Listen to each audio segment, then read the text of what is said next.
গল্লা কুই আইলাম তো সিলইতাম দেও করে পাহাড়ের উপরে বাড়ি এনো বাড়ি করে থাকছে মানুষ এনো থাকে কেমনি পাহাড়ের উপরে একটা বাড়ি এখান দিল বাড়ি আল্লাহ গো আল্লাহ এখন যাইতে আমার পাহাড় আস্তে আস্তে করে রাস্তা নাই না মাইটা রাস্তা কি জায়গা তাই তহসিল দিতাম এই 47 টিয়ার মালের লেগে একটু এদিক সেদিকে ওইখানে একটা খেলার মাঠ নিচে একটা খেলার মাঠ এখানে আমরা ফুটবল খেলতাম আইসা তো এখানে একটা তহসিল দিতাম আরে বাবরে বাবা এত মানে একটা জায়গা ভয়ঙ্কর জায়গা ওই দেখেন এখানে রাস্তা এখানে মেইন রাস্তা এখান থেকে গাড়ি গুড়ি চলে আমি যেখানে উঠছি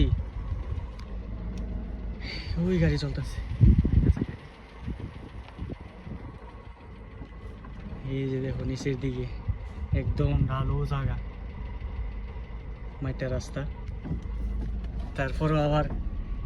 নতুন ড্রাইভার আল্লাহ গল্লা এই যে দেখেন নিচে বাড়িঘর পাহাড়ের নিচে বাড়িঘর তারপর আল্লাহ করিম ইনশাআল্লাহ কোনো ব্যাপার না ওইটা যেহেতু গেছি গা নাইমা যেতে পারবো ইনশাআল্লাহ আইদি এই যে এখানে পাহাড়ের এরিয়া অনেক উফ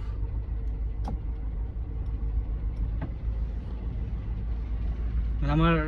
মনে হয় আমার জীবনের ফার্স্ট আমি পাহাড়ের উপরে বাড়ির ভিতরে আইছি তহসিল দেওয়ার জন্য ডেলিভারি দেওয়ার জন্য নামতাছি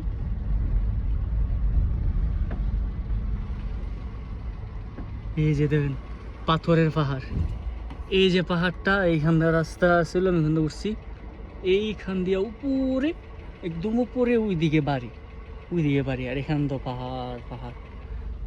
আল্লাহ তারা এমনিতে এখানে মানুষগুলা বেশিরভাগই তারা পাহাড়ের উপরে বসবাস করতে চেষ্টা করে তারা কেন জানি তারা পাহাড়ের উপরে বাড়ি করে ওরাই জানে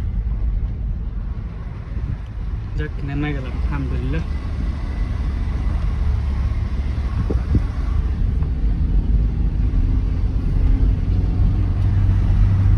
যে বাড়িঘর কত সুন্দর বাড়ি পাহাড় বাড়ি পাহাড় আর পাহাড় চিপাই চাপা আমি ওই পাহাড়ের বাড়িতে দিয়েছি তহসিল এই পাহাড়ের বাড়িতে আর এইটা হচ্ছে মাঠটা যেখানে আমার কথা বলছিলাম ভিডিওতে দেখাইছিলাম এটা হচ্ছে সেই মাঠ রাস্তায় কাজ চলতেছে তাই জন্য এখানে ব্লক করে দিয়ে লাগছে এখানে খেলার মাঠ খুব সুন্দর আর বাড়িটা ওইখানে বাড়িটা ওই পাহাড়ের এই বাড়িটা দিয়েছি তো এই পাহাড়ের উপরে ওই পাহাড়ে যাক এখন আমি আমার গন্তব্যে চলে যাব এটা হচ্ছে মেন রুট যে রুটটা দেখাইছিলাম ভিডিওতে এই হচ্ছে মেন রুট